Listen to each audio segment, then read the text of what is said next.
Eu acordei hoje aqui com um texto no meu coração. Acabou que eu fui ali tomar um café na padaria e acabei pensando no outro texto. Aí quando eu voltei para cá, aí eu fui para um outro texto. Falei, meu Deus, é texto demais assim. E aí quando eu sentei aqui, que eu fui abrir o texto, que por último eu disse, vou ficar nesse, fui para o outro. Aí é um problema sério. E graças a Deus, né? Vamos abrir em Filemão. Filemão, já ouviu falar nesse irmão aqui? Filemão é um... Filemão, eu estou olhando ali uma pessoa ali atrás que me lembrou uma que eu não vejo há muitos anos, mas eu acho que não é não. Você de óculos lá atrás, como é teu nome? Você mesmo que olhou para trás de todo... Não. Ele de óculos escurão, você. Hã? Não. Na tua frente, ele aqui, ó, que olha para trás de todo... Isso. Como é teu nome? Ah, tá. Rapaz, você daqui eu não estou enxergando bem. Eu falei, será que é o Frederico? Que eu não vejo há uns 25 anos. Em 25 anos, digo, o cabelo ficou mais grisalho, não sei o que, deve ser o Fred. Mas, Bertolete, bem-vindo, Bertolete. Deus te abençoe, meu irmão. Que bom. Vamos ver aqui Filemão, que não tem nada a ver com filé mignon. É um irmão que frequentava grupos, comunidades de fé, na região ali da Ásia Menor. Havia um intenso grupo cristão naquela região que hoje a gente visita como nas imediações ali do Vale do Lico, na Ásia Menor antiga, na Turquia atual, onde estavam as cidades de Colossos, cujas ruínas estão lá até hoje, Hierápolis, está lá até hoje, Laodiceia, está lá até hoje. Todas essas cidades são muito próximas. De carro assim a gente faz em 40 minutos, você está de um lugar para o outro. A pé, que era um chãozão. E naquele tempo tinha assaltantes na estrada, um monte de coisas. Montanhas para subir, para descer, mas hoje, de asfalto, você vai, 1 hora, está de um lugar para o outro. Mas era relativamente próximo até para eles. De modo que, por isso Paulo diz, a carta que eu escrevi aos Colossenses, eu quero que vocês leiam na igreja de Laodiceia. A carta que eu escrevi aos Laodicenses, eu quero que leiam em Colossos e Hierápolis. Que eu escrevi lá para os irmãos de Hierápolis, leiam entre vocês também. Porque havia uma troca facilitada pela proximidade, pela cultura muito semelhante e pelos dilemas praticamente iguais que todos aqueles grupos viviam. Em linhas gerais, eram cidades ricas, ultra bem estruturadas, era uma espécie de Emirados Árabes daquele tempo. Algumas daquelas cidades eram extremamente mais sofisticadas do que Roma, tinha uma qualidade de vida melhor, tinha uma natureza mais sobejamente rica, tinha águas térmicas, riquezas e visualizações cenográficas extraordinárias, superiores às de Roma. E a qualidade e a prosperidade daquelas cidades, daquela região era enorme. A tal ponto que a gente lê aqui no Apocalipse a descrição que Jesus faz da cidade, da igreja que estava em Laodiceia, de que eles se diziam, nós não precisamos, diziam de si mesmos, nós não precisamos de nada. Somos ricos, abastados, não precisamos de coisa alguma. O ouro da melhor qualidade eles tinham lá, tinha um centro de ciência dos melhores do mundo, em termos oftalmológicos, era o melhor centro de oftalmologia da antiguidade, era aquele que estava ali em Laodiceia e imediações. Eles tinham também centros de tratamentos com águas termais, minerais, frequentados por pessoas do mundo todo, por autoridades e ricos de Roma.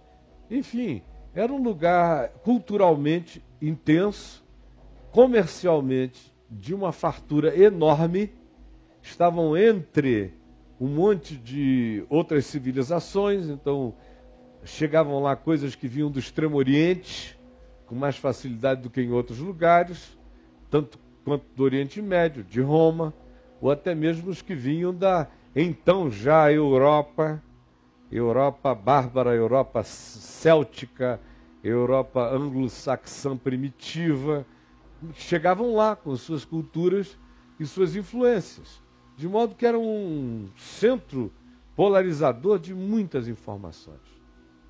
E justamente porque era um lugar rico, também era normal que as pessoas tivessem carrões, tivessem serviços. Carrões e serviços, naquele tempo, eram escravos. Quantos BMWs você tem? Eram escravos. Quantos computadores de última geração? Serviçais. A riqueza adquiria e criava escravos. Não só adquiria, como tinha os escravos nascidos em casa, que você alimentava para seu serviço. E a vida de um escravo naqueles dias era infinitamente mais complicada do que a gente à distância consegue conceber. Naqueles ambientes, por exemplo, dependendo de como fosse o amo, o chefe, o senhor, o déspota do escravo, ele tinha direito virtualmente a qualquer coisa.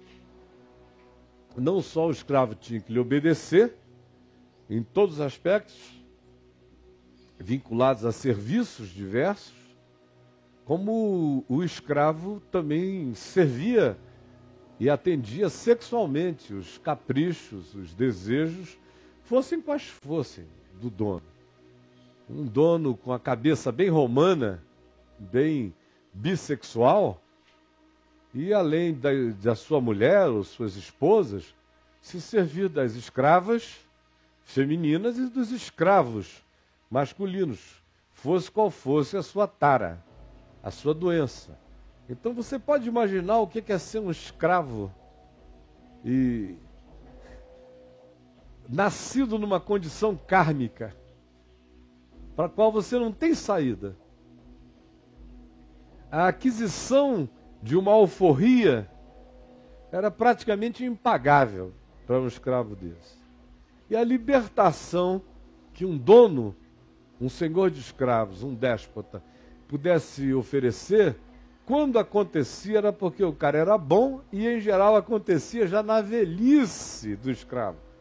Quando ele começava a perder as condições de extrema utilidade, o cara desmontar na hora de dar essa chance a ele de andar manco por aí até morrer, né?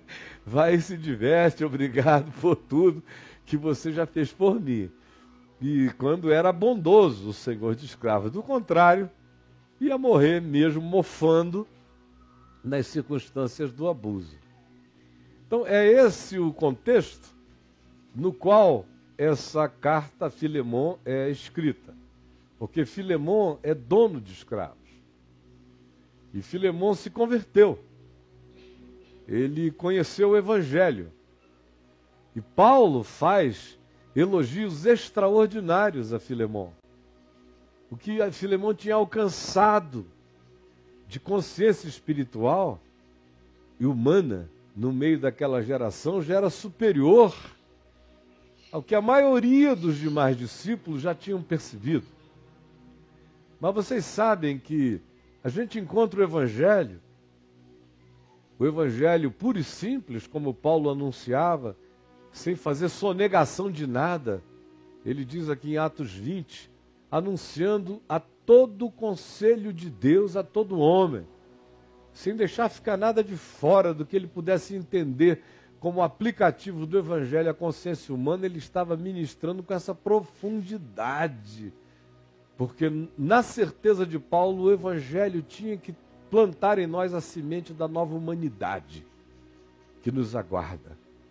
O Evangelho é a avant-première existencial introjetada no coração da consciência da nova sociedade ressurreta glorificada, da Nova Jerusalém, aonde não há escravos, nem livres, nem sexismos, nem etnismos, nem separatismos, nem segregações, aonde todos entram, as portas estão abertas em todas as direções,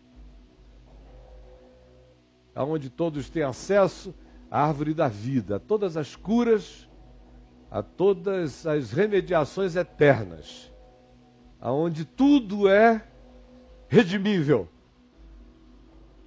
Esse é o espírito do Evangelho, assim na terra como no céu. O que já é o padrão celestial que começa a ser desenvolvido em nós. Isso é desenvolver a salvação com temor e tremor. Pois bem, mas o Evangelho cai e ele entra nos ambientes do contexto que a gente vive, de modo que quase nenhum de nós consegue ser bem mais santo do que a sua geração. A maioria de nós, consciente ou inconscientemente, tem como referência do que existe a calamidade generacional que nos cerca. É em relação a essa referência apavorante a cada geração que o homem ou a mulher santos, santo significa separado, dedicado, consagrado, que entregou a sua consciência à percepção do bem supremo e se dedica a viver conforme ele, isso é o santo, do ponto de vista do Novo Testamento. Por melhor e maior que seja a nossa consciência, o Evangelho entra em nós e nos faz crescer, mas nos deixa, nós ficamos sempre com a referência imediata da nossa geração, de modo que a gente vai se iludindo, dizendo, graças a Deus a boa nova me melhorou mais do que a minha geração. Porque eu estou livre disso, daquilo, de outras coisas tantas, graças a Deus eu passei por isso. Graças a Deus eu estive lá, mas larguei, agora compreendi, não quero mais. E a gente vai celebrando isso, amém. Mas em geral o que a gente celebra como libertação do Evangelho em nós, não tem como referência o que o Evangelho propõe. Mas tem como referência aquilo em relação ao que, na sociedade esbagaçada, a gente se diferenciou. Aí a gente acha que experimentou a boa nova por aquilo que a gente parou de fazer.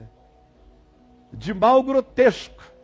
Mas a gente para de enxergar a boa nova como desafio eterno da transformação perene que em nós tem que acontecer, tendo como referência não essa geração pervertida e corrupta, mas tendo como referência a Assembleia rolada nos céus, tendo como referência Jesus, o autor e o consumador da nossa fé, tendo como referência aquilo que é inesgotável e não a bagaça facilmente transcendível de uma geração embostalhada. Né? Que é o que a gente quer. Poxa, me desembostalhei. Em relação ao imediato. Eu era cidadão ali do esgoto de Paris, dos miseráveis. Agora eu estou andando já aqui em cima, nas ruas de Paris, na bagaça bonitinha. Aleluia. Mas a gente é porco mesmo. A gente é pequeno. E a gente é covarde. E a gente tem medo do Evangelho nas suas implicações. Todos nós temos. A gente confessa e sabe que ele só propõe o bem. Mas nós somos maus. A gente tem tesão em certas maldades. Tem buracos de capricho que a gente não quer desenfiar deles por nada. A gente quer ser santificado com pedacinhos de nós atolados no embostalhamento mesmo. Assim sou eu, assim é você, assim somos todos nós. É melhor a gente parar de mentira e nos encararmos. Como uma certa ocasião, eu creio que foi o Moody, um evangelista americano, 200 anos atrás, mais ou menos, menos do que isso um pouco, 100 e tantos anos, que disse, está entre ele e o Spurgeon nessa frase, que o mundo até hoje nunca de fato conheceu um ser humano que tivesse decidido se entregar absolutamente a Deus, exceto Jesus. Porque no dia em que isso acontecer, nós iríamos ficar estupefatos com o que se produziria. E eu li isso quando eu tinha 18 anos de idade, e com aquela vontade juvenil de 18 anos de idade, eu falei, Jesus, eu quero ser esse cara. Só que eu estava com tanta vontade juvenil de ser aquele cara que eu não conseguia nem enxergar o cara que eu era. E as bilhões de transformações que você vai ter que sofrer a vida inteira. A vida inteira. Para o seu melhor bem. Se você tiver coragem de se enxergar e não tiver medo de amar. O problema total e final é medo de amar. É medo do que o amor produz na gente. No que o amor faz a gente abrir mão de maldades que a gente considera armas, de perversidades que a gente considera nossas defesas, de orgulhos que a gente chama de nossos direitos, de experiências que a gente chama de nosso respeito, de vivências que a gente chama de nossa sabedoria, ou de até cansaços que a gente chama de nossa carta de alforria para omissão. No mínimo, os melhores de nós estão aí. Mas a gente quando a gente melhora, a gente ainda é ruim assim. E a gente se auto-engana assim. Filemon é um homem da sua geração, e a geração de Filemon tinha escravos. Então, já que todo mundo tinha escravo, o que é que um discípulo de Jesus, um dono de escravos que se torna discípulo de Jesus, pensa? Bom, então eu serei o melhor dono de escravos do mundo. Todo mundo tem escravos, eu serei o melhor, né? Em nome de Jesus. Então, não vou mais comer os meus escravos. Vou alimentá-los e vou ajudá-los a trabalhar numa carga horária melhorada. Vou implantar CLT aqui em casa. Vou deixar todo mundo assistir o culto em pé, nas beiradas. Quando os meus amigos saírem, eu vou apresentar a Paulo. Que trabalha para mim, não sei o que, gente boa pra caramba. Assim faz um bom dono de escravos. Foi aí que Filemon conseguiu chegar. E ele chegou aí com toda a sinceridade, com toda a bondade. E acima da maioria dos outros discípulos, que tinham seus escravos, que eram muito fraternos com os irmãos do mesmo nível social, mas que tratavam os seus escravos, no mínimo, com aquela picardia reinante, opressiva e crônica, no mínimo. Mas Filemon deu um passo muito para além disso. Mas Paulo disse, eu reconheço, mas não é o bastante. Olha o que está escrito nessa cartinha de Paulo, mandada da cadeia, uma carta da cadeia. E da cadeia Paulo mandou para os irmãos. Ninguém se desviou da fé porque Paulo foi preso. Porque Paulo não foi preso como presos são hoje em dia os pastores atuais, né? Por pura safadeza indescritível, não. Ele foi preso muitas vezes porque ele não calava diante do Evangelho e porque ele dava uma ordem para que ficasse quieto, e o homem não se aquietava porque a boa nova o consumia. Essa era a razão dos seus encarceramentos. E é de tal encarceramento, de tais perseguições, a partir de tais contimentos que ele escreve preso. E diz: Paulo, prisioneiro de Cristo Jesus, já começa relativizando todos os senhores políticos sobre eles. Olha, tem ninguém me prendendo. Eu estou aqui porque a soberania de Deus me colocou aqui. Eles não sabem o mal que eles estão fazendo ao império das trevas. Porque me alsacrianizaram dentro do ambiente deles, e é daqui que a bomba sai agora. Quando você é homem-bomba do Evangelho, está tudo perdido. Onde você chega, explode.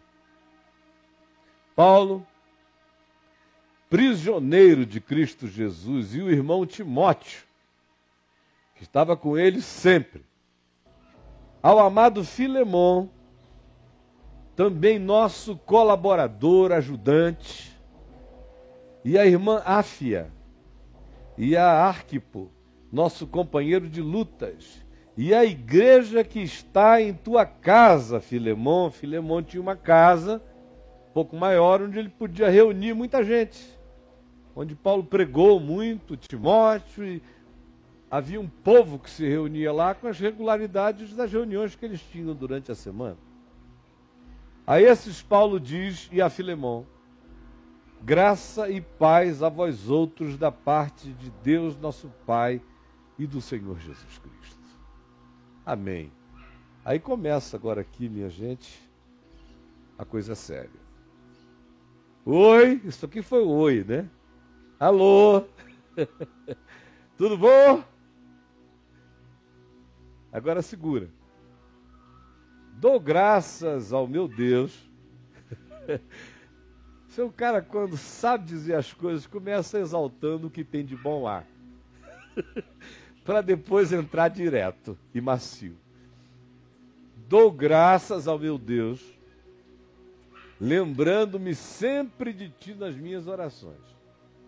Em primeiro lugar, Filemon, eu não vou falar nada acerca de alguém que eu não ame, e de alguém por quem eu não ore, e de alguém por quem eu já não carregue no coração profunda gratidão. Essa pessoa és tu.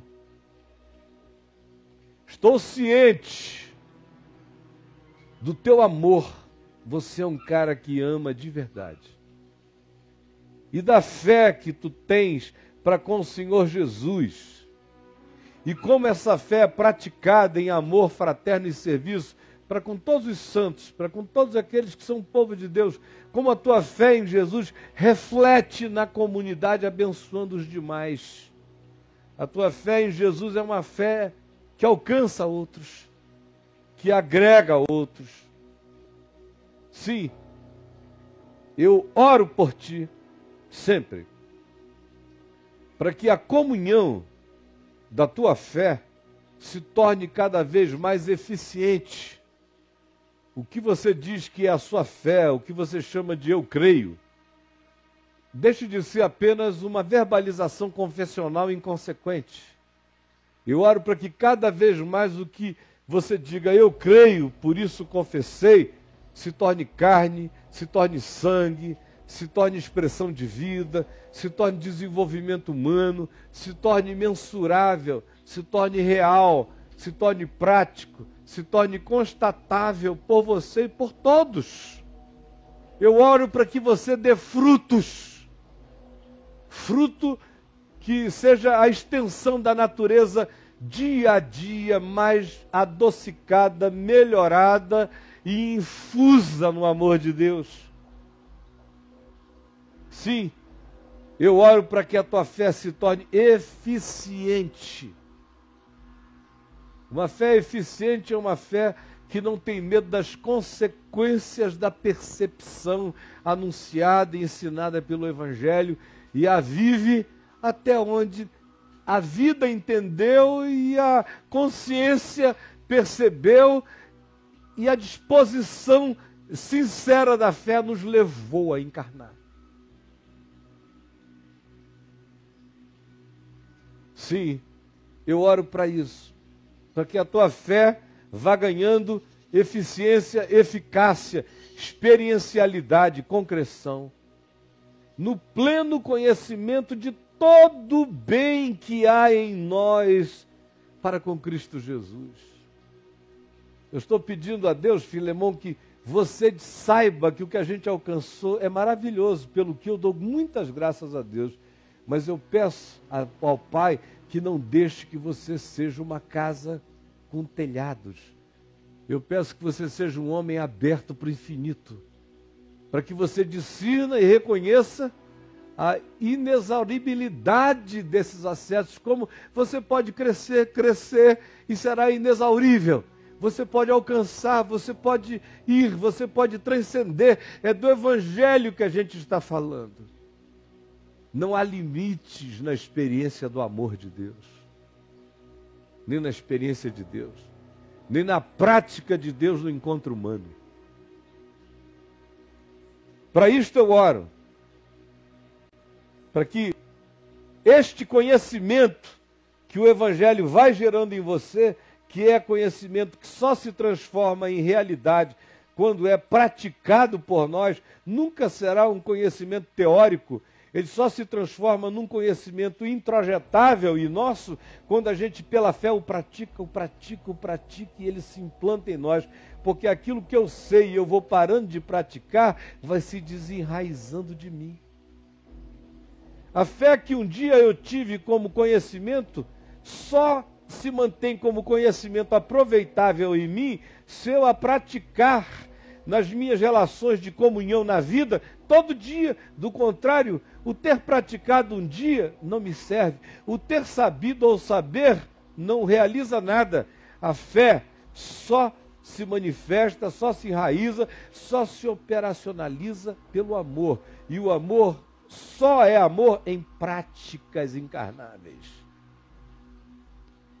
Pois, irmão, eu tive grande alegria e conforto no teu amor, Filemão, porquanto o coração de todo mundo aí em volta tem sido reanimado por teu intermédio. Tu és um recreio para a alma do próximo. Tu és um lazer espiritual para quem te encontra. Tu és injeção de ânimo para quem contigo convive. Tu és dia ensolarado para quem se aproxima de ti. E por tal realidade que tu já alcançaste, eu dou graças a Deus, mas peço a Ele que a tua fé se torne ainda mais eficiente. Olha o que ele vai dizer sobre as expectativas mínimas que ele tinha acerca da fé desse indivíduo, que aqui no nosso meio já nos deixaria sem graça, né? Quantos Filemões a gente tem no caminho da graça? Eu queria ser apresentado a eles. Aí no meio animando a fé de todo mundo, o tempo todo. E chega e é um recreio para a alma. Todo mundo reconhece. Um ser bondade pura, frequente, assistente, solidário, em comunhão intensa, sem intermitência, perseverante, disposto. Eu queria encontrá-lo aqui no caminho da graça. Paulo tinha esse cara lá e diz, não é o bastante, irmão. Sabe? Que bom. Em relação a de onde a gente está vindo, em relação a esse mundo, poxa, que legal. Mas não esqueça, nossa referência não é o planeta. Nós não somos entes, discípulos de um desafio que nos faz melhorar a média sociológica da mediocridade. Nós somos cidadãos de um outro reino, de uma outra consciência. Em relação ao Império Romano, você é interpretado, Filemão, como um enfraquecedor da cidadania. Um enfraquecedor do sistema político. Já que você é bom com os escravos, você é legal, você é generoso. A humanidade não atende, em geral, aos sistemas políticos. E nem a qualquer forma de controle predatório na sociedade. Então, em relação aos dominadores deste mundo, você, Filemão, é um subversivo de amores generosos. Mas não é disso que eu estou falando. A nossa referência é infinitamente superior. Ficar melhor do que Nero do que Calígula, do que Tibérios, do que os senadores romanos, do que as autoridades aqui de Colossos, de Laodiceia, Hierápolis. É fácil. Nossa referência é outra. É a Cristo Jesus que servis. É uma frase que Paulo toda hora repete. É a Cristo Jesus que servis, ou não é? Nós somos cidadãos não dessa bagaça. Ficar melhor do que essa bagaça, até os pagãos, ateus com sensibilidades mínimas o fazem. Todo dia. Nós somos cidadãos de uma pátria celestial, somos cidadãos do reino do Filho do seu amor, no qual temos a redenção, a remissão dos pecados. Essa é a cidadania. É em relação a esse desafio que eu me posto, que eu me coloco todo dia, que eu busco responder à minha geração e a mim mesmo. Por isso ele diz: ainda que eu sinto plena liberdade, Filemão, de em Cristo Jesus te ordenar o que convém, porque eu sei que tu sabes quem eu sou e eu não sou déspota da alma de ninguém, e eu sei que e tu sabes que eu também sei quem tu és, e eu sei que tu és um homem bom, lúcido e consciente, ainda que por causa desse encontro de consciências eu pudesse te ordenar o que convém, como um irmão mais velho ou como um pai, no amor. Eu prefiro, todavia, não usar desse poder fraterno que eu sei que eu tenho na tua consciência. Eu não quero que o meu poder humano te influencie. Se você quiser, tudo bem. Se não quiser, entre nós não vai mudar nada. Mas eu tenho uma proposta a te fazer. Homem bom, ouve como o Evangelho quer te tornar melhor. E ele diz: prefiro, por causa disso, por causa do que eu quero que se instale em ti, e o que eu desejo que em ti se instale só acontecerá se for de livre vontade, se for um download voluntário do teu espírito, dizendo eu quero, e você baixar isso para você, e não uma transferência imposta, de eu chegar com o meu pendrive e te enfiar e dizer vai. Não. Estou te dizendo como é o aplicativo. Você decide baixar ou não. Mas eu vou te dizer como é. Olha só como é. Eu prefiro solicitar em nome do amor. Sendo eu que sou Paulo, o velho, e agora até prisioneiro de Cristo Jesus. Sim, solicito-te em favor do meu filho Onésimo, que tinha sido e era escravo de Filemon, que fugira de Filemon, que peregrinara fugitivamente pelo império e que acabara caindo aprisionadamente no mesmo cárcere onde Paulo estava. Lá o Filemon foi preso. Aí chega lá na cadeia, Paulo olha e diz: meu filho, o que você está fazendo aqui, rapaz? Eu te conheço lá da casa do Filemon. Você não é o Onésimo? Eu sou. O que você está fazendo aqui? Eu não aguentei. Mas não aguentou o quê? Não tinha enrabação na casa do Filemon. Não tinha chicoteamento. Não tinha um monte de coisa. O que você não aguentou? Eu não aguentei. Sabe lá o que ele não aguentou? Eu arrisco dizer o que ele não aguentou. O que provavelmente ele não aguentou é o fato de que toda a consciência iluminada acerca do que cada homem é para Deus, diferente, sem nenhuma discriminação, sem diferenciação social, étnica ou de qualquer nível, quando a consciência de um escravo desintrojeta a escravidão, que é o que o Evangelho faz, e se torna um filho da liberdade, começa a ficar extremamente esquisito para ele a relação de subserviência com o igual, que antes para ele não era igual, porque ele nascera sob escravidão, acostumado a pensar que quem tinha aquele dinheiro era diferente, quem tinha aquela cara era diferente, quem tinha todos os dentes na boca era diferente, quem andava naquele carro era diferente. Mas agora que ele sabe que é tudo a mesma, a alma dá esses gritos. Ou seja, a Boa Nova planta algumas subversões latentes no coração das pessoas.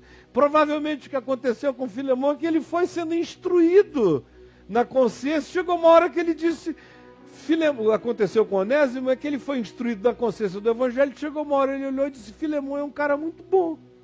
Mas, meu Deus, eu e Filemão somos a mesma coisa. Que eu não aguento mais, eu estou querendo viver. Partiu para a luta. Largou tudo, foi embora, fugiu. E o escravo fugido era um escravo perseguido pelo sistema. Fosse encontrado, iria ser preso. Depois se perguntaria a quem ele pertencia. Mas ele já carregaria todas as marcas do endividamento social dele, todos os signos, todos os códigos de barra da sua escravidão estavam presentes e visíveis. Presos, depois a gente resolve para onde a gente manda, quem o reclama, quem o demanda. O fato é que ele caiu na cadeia onde Paulo estava. Aí Paulo encontra com ele lá, começa a conversar com ele, explicar melhor o Evangelho, a palavra, e ele diz acerca dele, olha, agora eu estou te escrevendo essa carta, eu, Paulo, o velho, e é interessante como Paulo se sente velho com a minha idade, né? Um pouco mais novo do que eu aqui. Ele morreu com 64, 65 anos. Então não foi nessa prisão aqui, dessa prisão que ele saiu para morrer. Ainda foi depois, passaram mais tempo, ele passou mais tempo, ele já está com uns 59. A minha idade, literalmente, mas o cara estava se sentindo esbagaçado de velho. Do trabalho no Evangelho, do desgaste emocional, de todos os níveis. Eu, Paulo, o velho, e agora até prisioneiro de Cristo Jesus, sim, solicito-te em favor do meu filho Onésimo, o teu escravo, que agora é meu filho. Olha só, ele é teu escravo, você está com um problema, Filemão. Você tem um escravo que eu adotei como filho. E você é meu filho, Filemão. O que você vai fazer com o teu irmão, que é meu filho? E que era teu escravo? É um problema, né, Filemão? O teu escravo virou meu filho. E é filho do teu pai e do nosso pai. O que você vai fazer com isso, Filemão? A subversão do império acabou. Ele nos libertou do império das trevas e nos transportou para o reino do Filho do seu amor. O que a gente vai fazer agora? A gente vai ficar sendo pastoreado pela mediocridade do sistema, Filemão. Ou decida. O que a gente vai fazer agora? Já que o teu escravo agora é meu filho, porque é filho do nosso pai. E eu gerei, eu pari no ninho das correntes. Nasceu de parto normal. Arreganhei a alma e ele saiu. E agora eu o peguei no colo e o estou amamentando no ninho de correntes. Filemão, o que você vai fazer, Filemão? Era um dilema que Filemão nunca tinha tido na vida. Era um aplicativo que ele nunca tinha baixado. Gente, as situações se complexificam na nossa existência cada vez que a gente acha que atingiu um patamar de segurança para a gente decidir se a gente baixa os aplicativos mais excelentes. Mais excelentes. cada vez mais excelentes. E Deus vai complexificando a nossa existência, porque a chance que a gente tem de vencer o conforto da mediocridade alcançada. É só assim. E Ele complexifica essas situações para ver se a nossa consciência cresce, dando respostas adequadas à nova situação, conforme a reatualização da compreensão mais excelente, mais elevada do Evangelho na nossa mente e coração e nas práticas da nossa vida. Aí ele diz, gerei ele aqui, em Cristo Jesus, é em favor dele que eu te solicito, em favor do meu filho Onésimo que gerei entre algemas. Ele antes te foi inútil, porque fugiu, porque talvez fosse um cara de natureza meio preguiçosa, ou porque tenha crescido ali naquele ambiente e nas inconformidades dele ele tenha ficado um tipo de escravo meio abusivo em alguns aspectos, sabe lá Deus o que houve. Mas o fato é que o Onésimo era uma contradição de termos, porque o nome dele significava útil. Um bom nome para colocar num escravo, né? Não era nome, você sabe que os romanos tinham nomes especiais para a aristocracia. Você reconhece quando você lê uma genealogia do Novo Testamento, dá para você reconhecer a posição social dos mencionados pelos nomes deles. E tem certos indivíduos que carregam nomes de ricos, tem certos indivíduos que carregam nomes de classe média, tem certos indivíduos que carregam nomes de pobre. E Onésimo era nome de pobre. Ninguém tem um filho e chama o filho de útil. Porque já é como quem bota uma canga e diz, vai carregar peso, hein? Só antigamente no interior que a gente tinha lá 12 filhos, porque era a única garantia de plano de saúde, né? Era 12 filhos trabalhando, 10 filhos trabalhando pra gente, aí não tinha INSS, não tinha nada. Ficava velho, os filhos sustentavam. Aí podia ser que naquele tempo pusesse o nome do filho de útil 1, útil 2, útil 3, útil 4, mas no Império Romano, Onésimo era nome de escravo, de um cara que estava ali para funcionar, era funciona o nome dele. Como chamarás? Funcional. Útil. Era assim que era o nome dele. Aí Paulo faz um trocadilho. Eu estou aqui com Onésimo.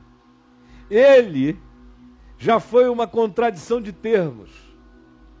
Ele era um inútil. O nome dele era uma piada em relação a ele. Quem quer que chamasse o cara de Onésimo, dava uma gargalhada depois, porque ele não era útil.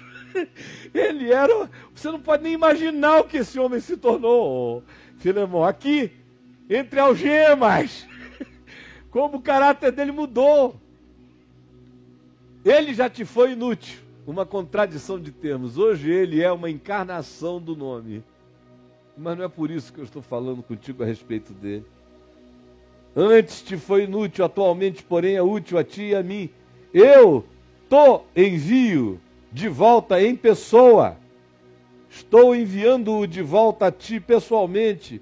Quero dizer, estou mandando a ti, Filemão, o meu próprio coração. Escuta, você pode receber meu coração? Então, segura essa.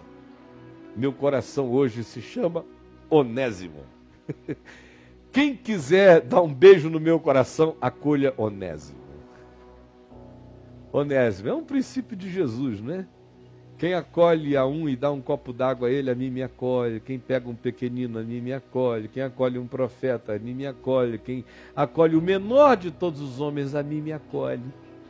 Paulo está usando esse princípio da reciprocidade solidária, onde o fazer pelo outro é fazer por aquele que o criou, é fazer por aquele que o enviou, é fazer por aquele que o salvou, é fazer por aquele que diz acerca dele, é meu filho. Eu te envio de volta em pessoa, quero dizer, o meu próprio coração. Eu queria conservá-lo aqui comigo, Queria mesmo. Aqui comigo, viu, Filemão? Para me servir em teu lugar. Se o evangelho faz essas loucuras, diz para o cara rico e poderoso, um presozinho aqui, todo acorrentado, cheio do Espírito Santo, remelento, com um problema de conjuntivite crônica, fraco, se sentindo velho e quebrado. Filemão, olha como o reino de Deus subverte todas as ordens. Eu queria conservar o Onésimo aqui comigo para me servir em teu lugar. Para me servir em teu lugar. Mas resolvi que não. Resolvi enviá-lo a ti. Ou queria que ele ficasse aqui mesmo, para me cuidar, para tratar de mim, para me poupar nesse tempo de tanto frio, de tanta solidão, de tanto desconforto nessa cadeia. Ele me tem sido utilíssimo e eu queria até conservá-lo comigo, em teu lugar. Me servir nas algemas que carrego por causa do Evangelho. Nada, porém, quis fazer sem o teu consentimento. Você já tinha perdido ele mesmo, eu ganhei em Cristo, eu sou teu irmão. O Evangelho diz que essa história acabou, mas eu não quero que isso acabe só porque Jesus disse que isso está consumado. Cada um de nós tem que dizer, está consumado para mim também. É um entendimento que cada um tem que a ele aderir de livre vontade, senão boa nova nenhuma se realiza em nós. O que Jesus fez por nós só se torna nosso se a gente disser, em mim se fará verdade. Se não, fez na cruz e você não recebeu nada. Nada, porém, quis fazer sem o teu consentimento, para que a tua bondade não venha a ser como que por obrigação. Só porque Paulo pediu, o que eu vou dizer para Paulo? Coitado, está preso lá, um perrengue danado, ajudou o Onésimo, Deus abençoe o Onésimo. Não. Paulo disse, tudo isso aconteceu, você nem ficaria sabendo, mas eu estou te informando. Quero a tua anuência, livre, soberana e voluntária. Pois acredito que ele, o Onésimo, veio a ser afastado de ti temporariamente. São esses afastamentos temporários que acontecem para a salvação do outro e da gente. Certos bens no coração de Filemão só aconteceriam no afastamento de Onésimo. E certos bens no coração de Onésimo só acontecem afastado de Filemão. Certas relações acabam ficando tão doentes e adoecidas que elas se transformam praticamente em relação de Onésimo e Filemão, mas ainda que seja uma relação entre pai e filho, mãe e filha, ainda que sejam relações entre marido e mulher, mulher e marido, irmãos e irmãos, aonde essas ascendências ou dependências ou interdependências adoecidas se estabelecem, é o afastamento que cura. É o distanciamento que permite que cada um se veja longe do outro, que me esmaga como referência. Ou do outro que me acachapa a identidade, ou do outro que me dá um conforto pervertedor para a minha identidade, enfim. Ou do outro que cobra de mim o que não é bem o que eu tenho para dar, e justamente por isso eu nunca me enxergo em mim mesmo, porque estou sempre devendo algo que não sou eu para alguém. São tantas as alternativas de doença entre pessoas que não querem se fazer mal, mas se fazem porque a psicodinâmica que se estabelece se perverteu. Sutilmente se perverteu. Aí Paulo diz, eu acredito que ele veio a ser afastado de ti temporariamente, a fim de que tu o possuísses para sempre. E olha como ele usa a palavra possuir, que é uma palavra que designa a relação entre escravo e servo. Quando na realidade Paulo está querendo acabar com isso. Porque em Cristo não há nem escravo, nem liberto. Esse é o ideal do Evangelho, acabar com tudo isso. Assim como não há homem nem mulher, assim como não há diferenças étnicas e racistas ou de qualquer nível, em Cristo nós somos todos irmãos, mesmo, porque nós somos mesmo, não somos não? Ou alguém veio de uma outra ascendência humana de outro lugar? Você veio de onde? Do Alasca? Teu Adão e Eva nasceram aonde? No Alasca? Nasceram aonde? No Tibete? Ou nós procedemos todos como a antropologia diz, a paleontologia diz, a genética hoje em dia diz com uma precisão desgraçadamente absurda, que nós todos procedemos, como diz a Bíblia, de um só. De um só. Em todos os níveis nós somos irmãos.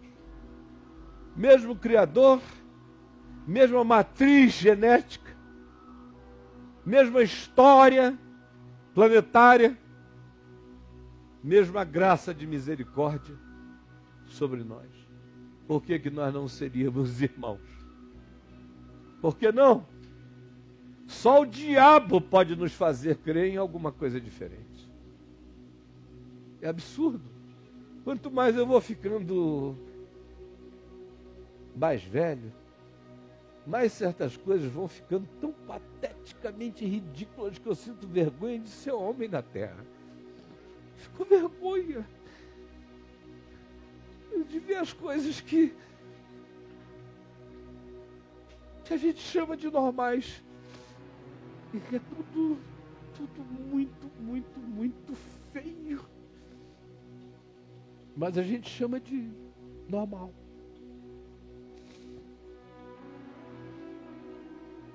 Paulo diz, ele foi afastado de ti temporariamente para que tu o possuísses para sempre. Agora o tipo de posse que Paulo diz que o Evangelho permite. É a posse para servir, né?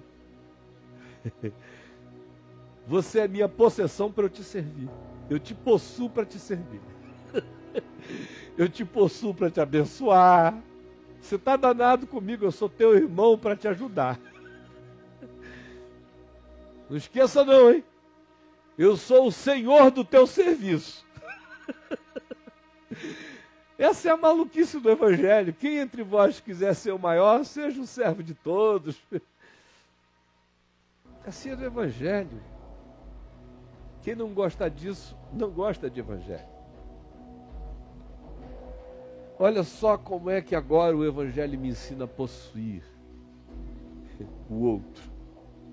É uma ironia, ele usa essa palavra de maneira sarcástica. Já não como escravo, claro. Acabou essa idiotice. Isso aí era o jardim, era a escola dominical da permissividade fraterna, o Filemon. Eu não quis nem puxar esse assunto tão claramente, porque eu ainda estava no processo de ajudar você a virar homem. Mas agora que você é um homem, chega a hora de virar mesmo um cara maior do que tu já és. Não mais como escravo, antes, muito acima de escravo. Tu o possuirás como irmão caríssimo. Você tem algum irmão caríssimo pelo qual você daria sua vida?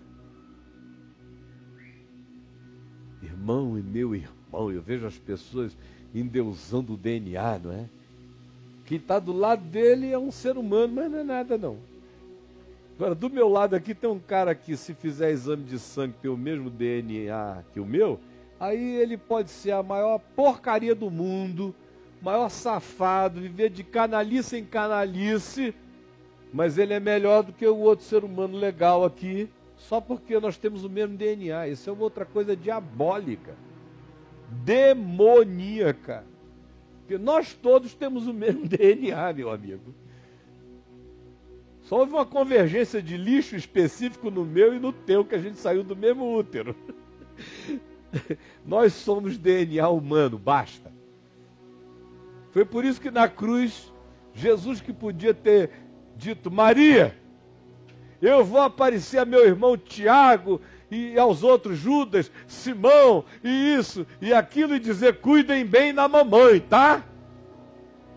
Mas o que ele fez na cruz? Matou a idolatria do DNA. Matou a idolatria do DNA. Nas duas pontas da idiotice. Virou para Maria, que por exemplo, os cristãos católicos cultuam quase como se ela tivesse um DNA divino nela, né?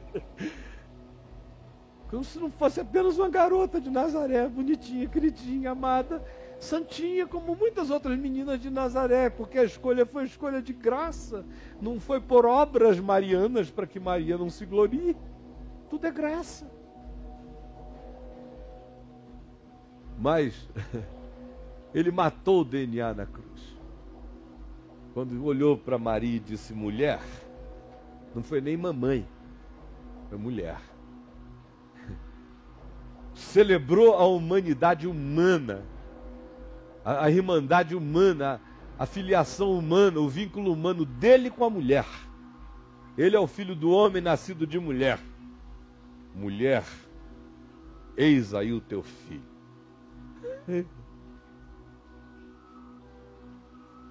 Devia acabar com toda essa história de Maria, mãe de Deus, aí na hora já, né?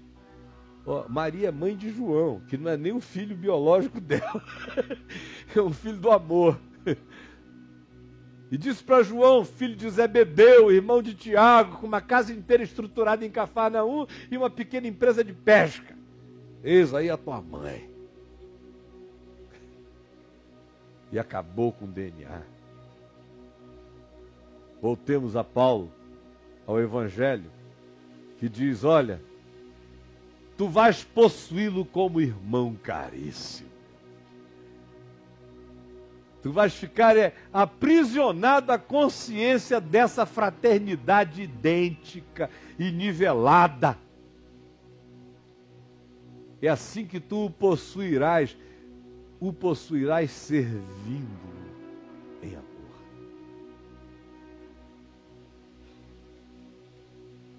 Sim, um irmão caríssimo de ti, especialmente de mim. Especialmente de mim, mas com maior razão ainda de ti. Cresceu na tua casa, viveu na tua casa, comeu do teu pão, da tua água. Portanto, quer na carne, quer no Senhor. Tu tens todas as razões da história, da vida, da linearidade do tempo, para teres um vínculo muito mais profundo com o Onésimo do que eu tive com ele aqui em Cadeias. Não deixa que a história da tua vida, junto com esse rapaz, seja um desperdício.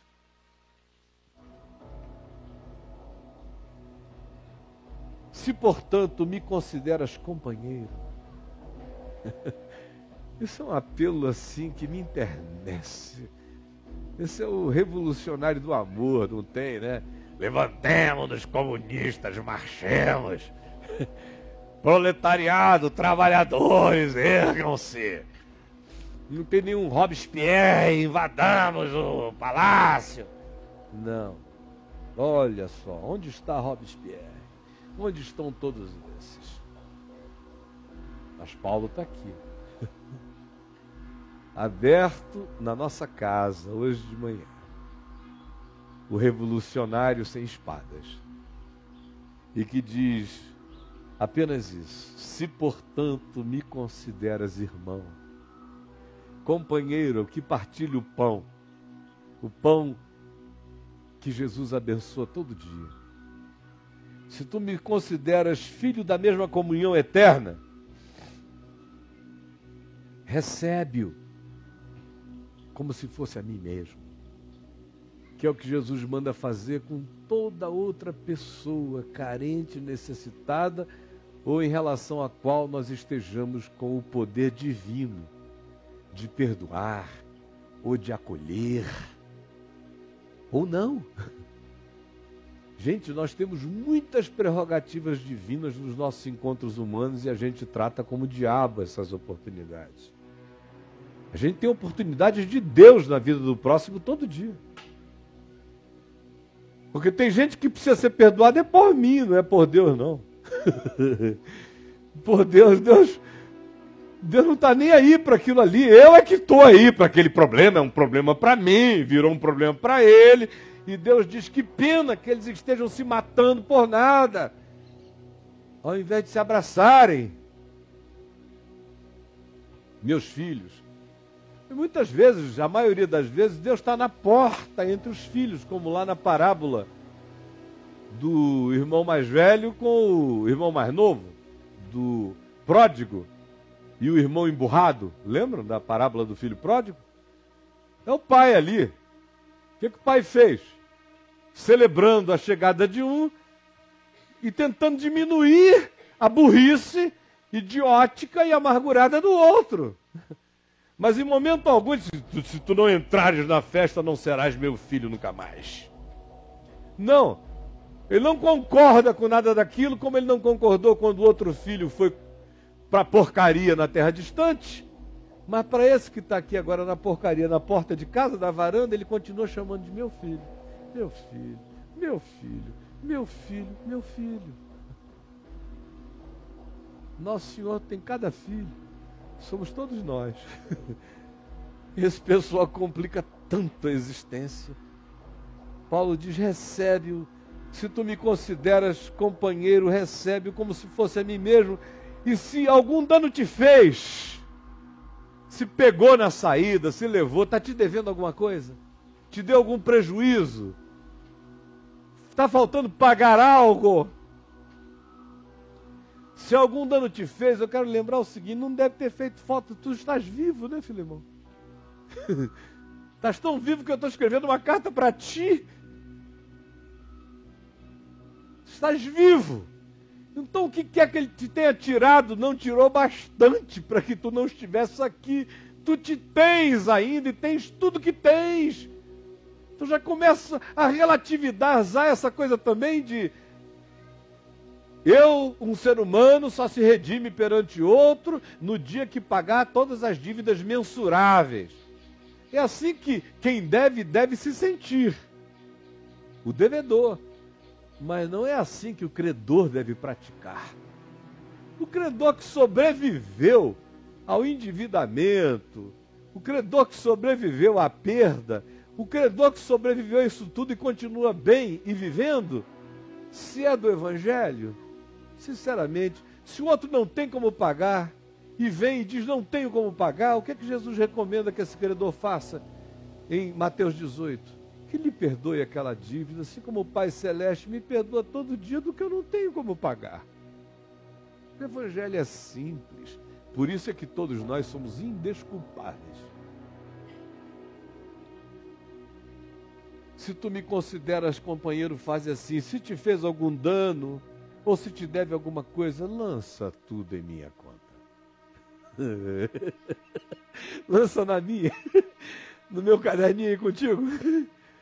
Aí diz assim, para eu não te alegar que tu me deves a própria vida.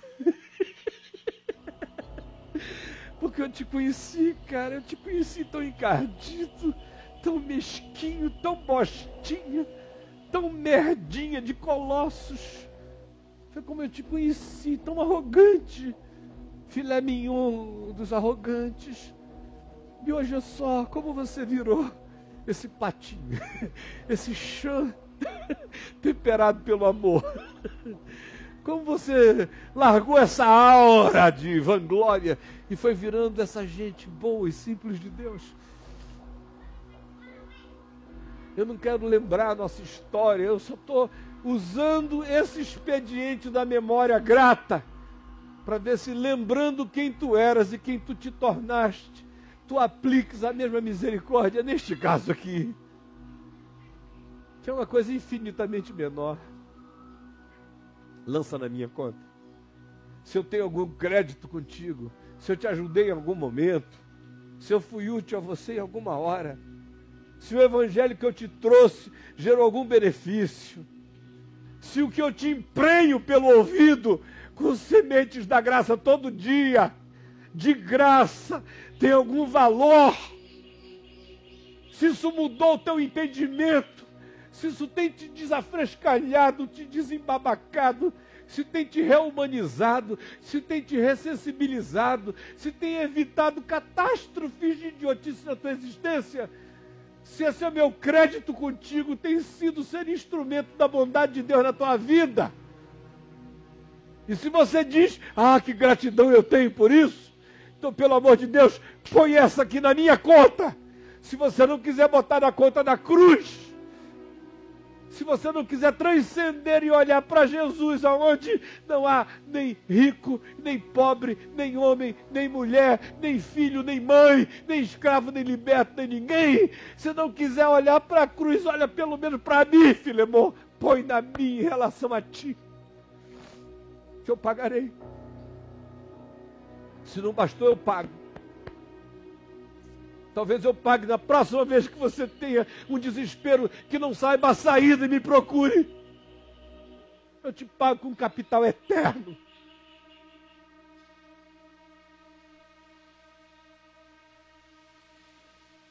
Pois bem, ele prossegue e diz: eu, Paulo, de próprio punho escrevo, eu pagarei, para não te alegar que também tu me deves até a ti mesmo. Sim, irmão, que eu receba de ti no Senhor este benefício. Reanima-me o coração em Cristo. Paulo está numa situação em que as únicas coisas que conseguiam reanimá-lo era quando ele via o Evangelho prevalecer sobre a mesquinharia humana. Aí ele diz, por favor, me dá essa injeção de ânimo, eu estou preso, estou aqui no aconchego das correntes geladas. Me dá esse ânimo em Cristo Jesus. Certo como estou da tua obediência, eu te escrevo, sabendo que farás mais do que estou pedindo, sabendo que tu vais inventar meios de melhorar a minha solicitação em favor do rapaz. Quero deixar a tua criatividade livre para que tu a expandas num amor generoso que supere toda a solicitação que eu te tenha feito. E ao mesmo tempo, eu também te peço, Filemon, que tu me prepares pousada, pois espero que por vossas orações eu vos serei restituído. Então me prepara um quartinho que eu estou chegando. Vou sair daqui. Não é dessa vez que eu vou morrer entre cadeias. Saúdam-te Epáfras, prisioneiro comigo em Cristo Jesus, Marcos, Aristarco, Demas e Lucas, meus cooperadores. A graça do Senhor Jesus Cristo seja com vosso espírito. Bom, essa foi a leitura. Eu quero agora deixar com vocês 6 coisas que eu consigo deixar em 10 minutos. Número 1, o que a gente aprende aqui? Que o Evangelho quer nos ensinar a responder ao amor. Porque tudo que não seja resposta ao amor não é conversão. Por isso Paulo solicita em nome do amor. Quando você acha que obedece o Evangelho por obrigação, por medo, por dever, por qualquer outra coisa, quem quer que receba o benefício da sua ação, agradece. Mas o que não é amor, não aproveita para você. Aproveita para o outro. Aproveita para o outro. Se a Microsoft decidir fechar as portas hoje, pegar tudo que tem, dar aos pobres, os pobres vão agradecer muito. Agora, se o Bill Gates não fizer isso por amor, se ele fizer apenas para se tornar o maior filantropo da história humana, nada disso lhe aproveitará diante do eterno. Mas os pobres da terra vão agradecer. Eu é que tenho que decidir se eu quero que as coisas que eu faço aproveitem para sempre ou aproveitem para outros. Porque todo bem que eu faço a outro, aproveita o outro, mas nem sempre aproveita a mim. O bem que eu faço a outro, que aproveita ao outro e aproveita a mim, é só o que eu faço com amor. Mesmo sem anotação, sem memória externa para guardar e mandar para ele não se esquecer do que eu fiz. Não, é por amor. Segunda coisa que Paulo ensina, que o Evangelho não aceita karmas. Não aceita karmas. O Evangelho kármico não é Evangelho. Por isso, todas essas religiões cristãs que estão por aí não tem nada a ver com o Evangelho, porque estão cheias de karmas. Se o cara nasce gay, está no inferno, isso é um karma. O outro é hermafrodita, não pode ser pastor. Se nascer com uma vagina e um pinto, não pode ser ungido. Se é de baixo nível social, só consegue ascender em igreja pentecostal. Porque a igreja histórica dificilmente ele sai do último banco. É tudo cheio de karma. O cara, por exemplo, até hoje tem gente que me trata como o adúltero. Parece que a minha profissão é essa. Alguém aqui já foi cantado por mim? Nesses 10 anos de Brasília? Já me insinuei, já te dei uma piscadinha? Olha que eu não sou de jogar fora. Eu sei do meu potencial e o mundo inteiro sabe também. Mas alguém aqui algum dia me viu com alguma indecência? Não viu e nem verá. E de onde eu venho não tem ninguém para se levantar e falar de outro modo também não. Porque eu posso te dizer e digo o que eu fiz, como fiz, onde fiz, com um dia para acabar e para terminar. Mas sei que não é assim que eu vivi, não foi assim, nem assim que eu viverei.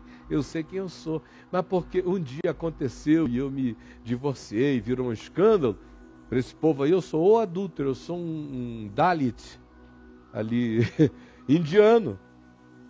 E dessa casta eu não saio nem com jejum e oração. Tá danado. Quanto melhor eu fico, mais eles dizem, adúltero, desgraçado. Vocês precisam ver o que eu recebo de carta. Coisas lindas, quando tem muita gente sendo liberta aqui no Papo de Graça, é quando mais os crentes me maltratam. Safado, não sei nem por que Deus te usa, seu canalha. Aí eu digo, fala com ele, rapaz, ele deve ter perdido o juízo. Mas Evangelho não aceita karma. Por isso é que Paulo diz em 2 aos Coríntios, né? Quando ele descreve aquela moçada lá de Corinto, que não era moleza, isso era um pessoal brabo lá em Corinto. Ixi. Aí ele diz, olha, entre vocês, quando eu cheguei, eu conheci ladrão, roubador, cretino, canalha, assaltante. Ele dá a pior lista do mundo. Diz, tais fostes alguns de vós. Agora, porém, vós vos regenerastes, vos convertestes, vos transformastes, fostes justificados, fostes ungidos, fostes perdoados. O Evangelho é esse agora, porém. Agora, porém. Ele descarnifica a existência. A única coisa que ele pede é fruto digno de arrependimento. Se houver fruto digno de arrependimento, se alguém está em Cristo, nessa consciência, é uma nova criação, é um novo mundo, é um regênesis. O Evangelho não aceita castas, sob hipótese nenhuma. Aí Paulo prossegue e diz no verso 14, de novo, para a gente, que o Evangelho só se realiza como expressão de bondade livre e espontânea. Só se realiza, só se torna concreto em mim, se eu exercer e exercitar a minha volição, a minha vontade, absolutamente soberana e espontânea, para dizer sim e praticar. Se for por qualquer outra forma de constrangimento que não seja a espontaneidade da bondade, ele não plantará raízes em mim. Só as escolhas voluntárias plantam o Evangelho em mim. Nada que me seja imposto como vontade de Deus se transformará em bem de Deus em mim. O bem de Deus em mim demanda que eu me ofereça e o acolha. Do contrário, ele não me estupra para a vida. Esse é o meu direito de morte, de suicídio e de vida e de graça. Bondade livre. A quarta coisa que Paulo diz é que o Evangelho nos torna irmãos de marginais, irmãos de escravos, irmãos de desprezados. Porque os sãos dizem que não precisam de médico. Por isso, o Evangelho me irmana com doentes. Os meus grandes irmãos são os doentes, são os marginais. Quer ser meu irmão, não precisa matar ninguém, mas saiba que você é um assassino, aí você é meu irmão. Quer ser meu irmão, não precisa sair na sacanagem pela vida, saiba apenas que você tem um potencial para tal, e você é meu irmão. Quer ser meu irmão, seja honesto com a sua condição de ser humano caído, e você é meu irmão. Porque o Evangelho me torna irmão de quem se reconhece escravo, carente da glória de Deus. Aonde quer que uma alma humana se apresente com a consciência de que ele carece de Deus e diga eu quero, ali eu tenho um irmão. Um irmão. Porque essa é a declaração que eu faço acerca de mim mesmo todo dia. Eu me irmano a escravos, para que eu e ele nos tornemos livres. A quinta afirmação que Paulo faz é que o Evangelho me ensina a transcender ao significado da honra, que é uma desgraça. A honra é uma desgraça, gente. A gente mata pela honra, se vinga pela honra, não perdoa pela honra, faz tudo pela honra. A honra é o diabo. Eu tenho honra, fui desonrado. Aí ganha o direito de cancelar o Evangelho. Parece que honra tem um poder de supremacia sobre o mandamento de perdoe, perdoe sempre, perdoe porque senão vosso Pai Celeste não vos perdoará. Não, a honra suspende o Evangelho. Quase todos os crentes que eu conheço cultuam a honra mais do que o amor, o perdão e a misericórdia. A reputação, então, é mais cultuada do que tudo. É uma coisa de reputação mesmo. E vem Paulo e diz como o Evangelho transcende a honra. Se, portanto, me consideras companheiro, recebe-o como se fosse a mim mesmo. Se algum dano te fez, se te deve alguma coisa, lança tudo em minha conta. O Evangelho passa por cima de débitos, contabilidades, encontro de contas, por cima disso tudo, ele quer saber apenas se o reino foi plantado no coração do desgraçado que um dia eu conheci como tal. Só isso.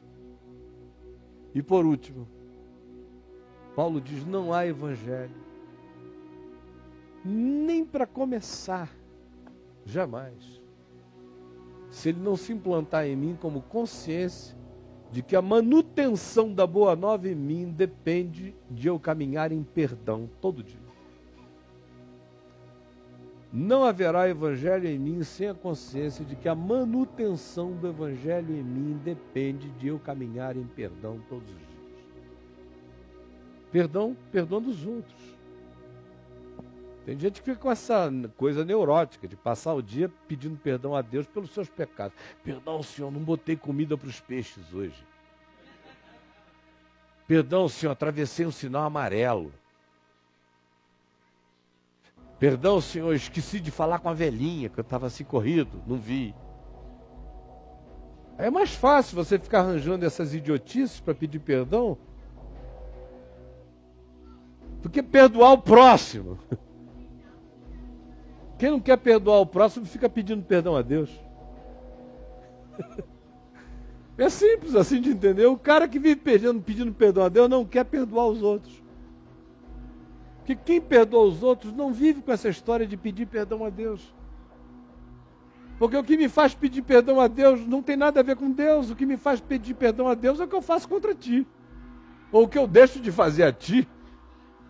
Aí porque eu não quero tratar do que eu faço de mal a ti, ou não faço de bem a ti, eu arranjo peixinhos morrendo, arranjo sofisticações humanas para pedir perdão a Deus. Para não ter que encarar as concretudes das minhas alienações em relação a Deus no próximo, no irmão, aí eu vou pedir perdão a Deus porque eu esqueci de dar comida para o meu cachorro. Porque quando eu cheguei de viagem, o meu cãozinho estava carente. Perdão, Senhor, deixei meu cãozinho. Meu Deus, a vontade às vezes que dá, gente, me perdoe, o Senhor me perdoe, é de sair batendo, sabe? Batendo, às vezes me dá uma coisa assim, uma ira. Eu digo, Senhor, me salva dela, em mim e nos outros. Porque, gente, dá vontade de atropelar e mandar o cacete, porque é muita idiotice. Muita idiotice. E eu fico olhando, eles se enganam e acham que eu também estou acreditando nisso. Vai ficando ridículo. Ridículo. Patético. Porque o Evangelho me ensina que não existe Evangelho sem perdão. Olha, existe Evangelho para mim sem eu saber de nada. Porque Deus estava em Cristo reconciliando consigo mesmo o mundo. Isso já estava feito de modo unilateral. O Cordeiro foi imolado antes da fundação do mundo. Não tinha se criado nada, já estava tudo perdoado. O perdão de Deus não é um problema. Antes de existir qualquer coisa, Ele já tinha perdoado o que não havia.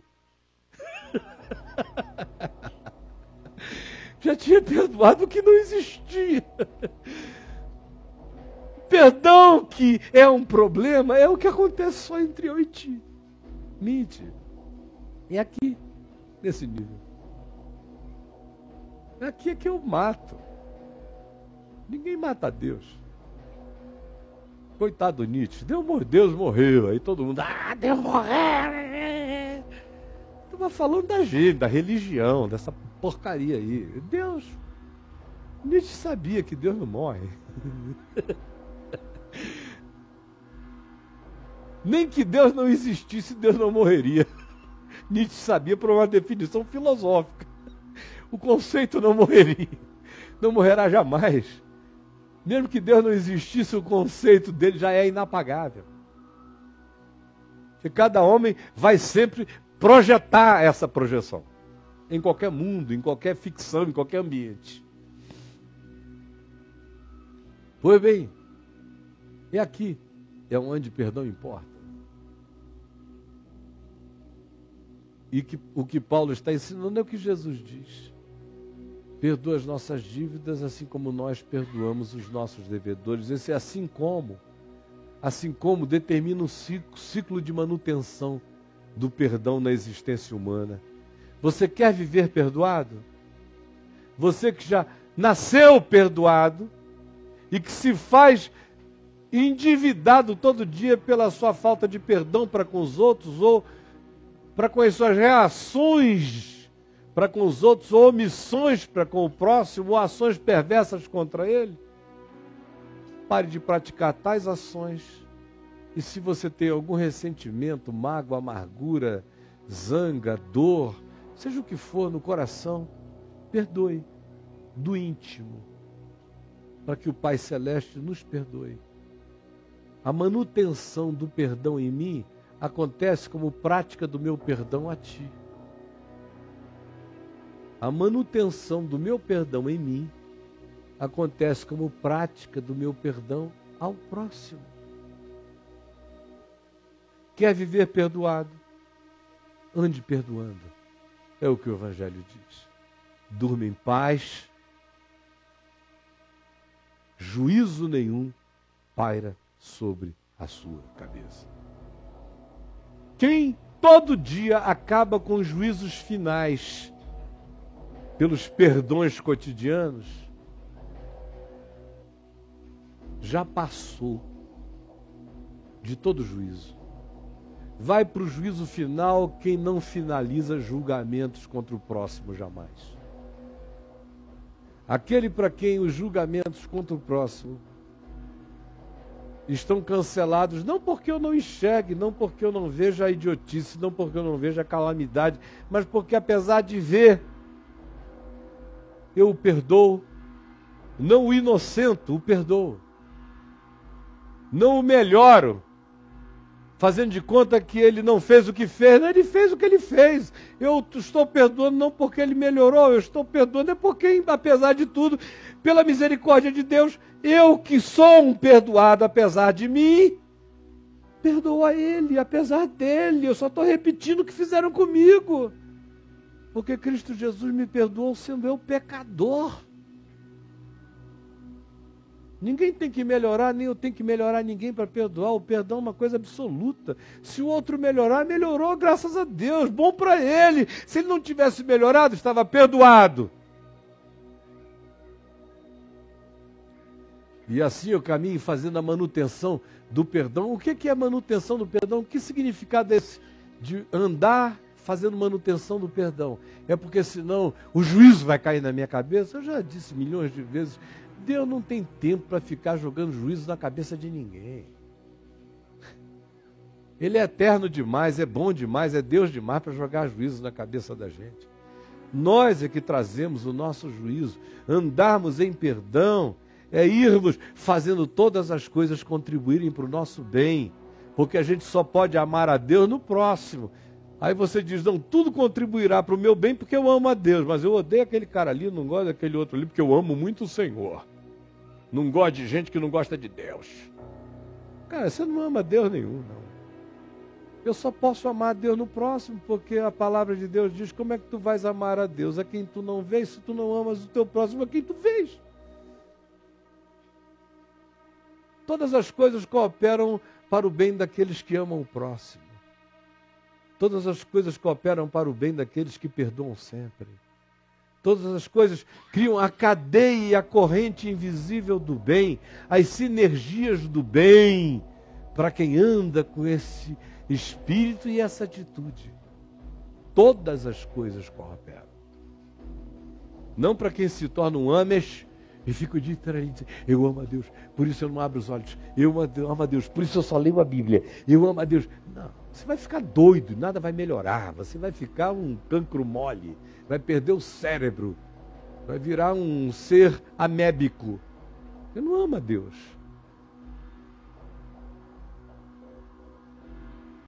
Amor a Deus é amor à vida, é amor ao próximo, é amor à criação, é amor à paz, é amor à harmonia, é amor que se expressa como graça, perdão, como regênesis da minha própria mente em relação a esperançar-me quanto ao próximo. Todo mundo pode se converter depois que aconteceu comigo. Depois do que aconteceu comigo, olha, todo mundo pode. Por isso é que o santo maior é aquele que diz como Paulo, Cristo Jesus veio ao mundo salvar os pecadores, dos quais eu sou o principal.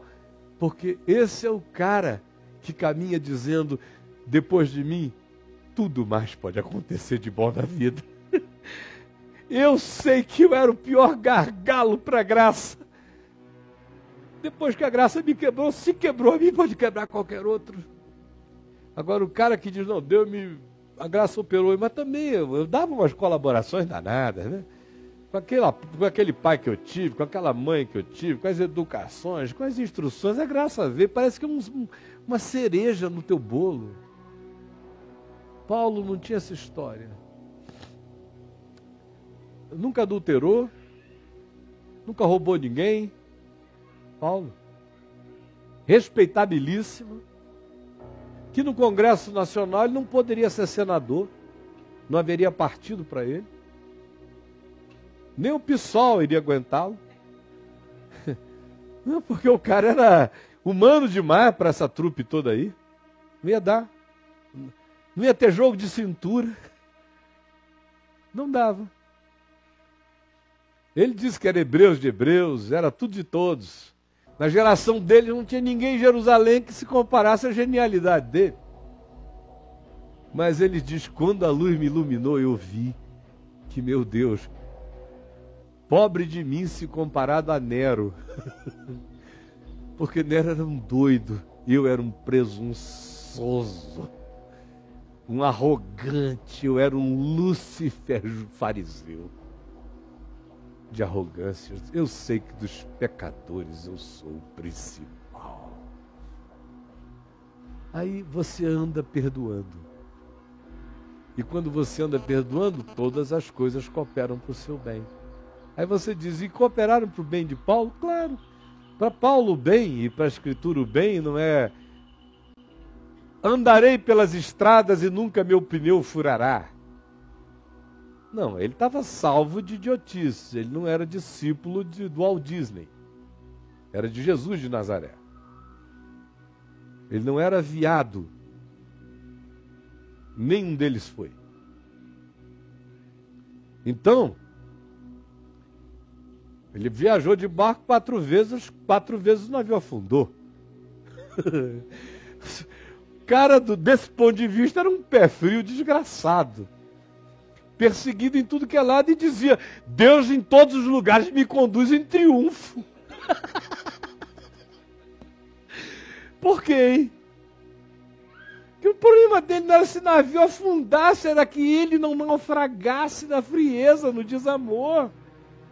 O problema da vida é livra-nos do mal, não é livra-nos de doença, nem, é do mal. É do mal que atinge a gente, especialmente quando a gente não está doente de nada.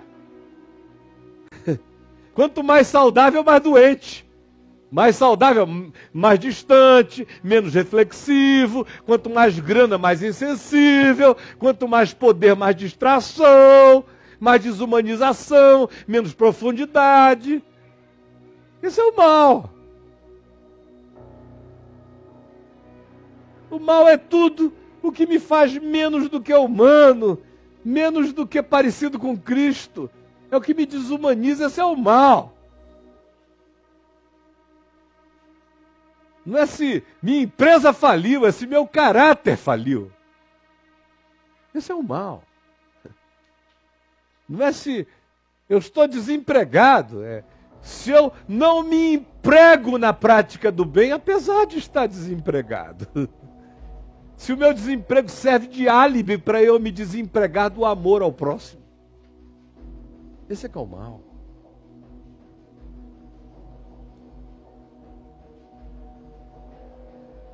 Jesus, por favor, traz esse bem, renova esse bem e a simplicidade dessa consciência que nos cura em todos os níveis, nos salva em todos os níveis e expande a salvação como saúde, terapia, graça e consistência, resistência, rigidez, força em nós, na mente, na alma, no espírito e até no corpo. Por favor, enche-nos desse entendimento e ajuda-nos a termos alegria nessas práticas, a não nos contentarmos com o que já alcançamos, mas para prosseguirmos, ajuda-nos a prosseguirmos, não permitindo que os bens alcançados até agora se transformem em tetos paralisantes, mas dá-nos vencermos a nós mesmos e a não nos termos como referência para nós próprios, mas prosseguirmos desejando nos tornarmos esses entes evangelhos, essas pessoas que são uma verdadeira boa nova na vida, que relativizam a sua sociedade, não por causa de ideologia, mas por causa de práticas de um amor que está morrendo e que se torna cada dia mais ridicularizado nessa sociedade podre. Dá-nos a coragem de vivermos o ridículo do amor, da justiça, da graça, da verdade, da bondade, do perdão. Ajuda-nos a termos a coragem de sermos os otários da bondade, da justiça e da misericórdia, no meio dessa geração pervertida e corrupta. Salva-nos de nós mesmos e dessa geração. Pai nosso que estás nos céus, santificado seja o teu nome. Venha o teu reino. Seja feita a tua vontade, assim na terra como nos céus. O pão nosso de cada dia nos dá hoje. Perdoa as nossas dívidas, assim como nós perdoamos os nossos devedores. Não nos deixes cair em tentação, mas livra-nos do mal. Pois teu é o reino, o poder e a glória para sempre. Amém e amém.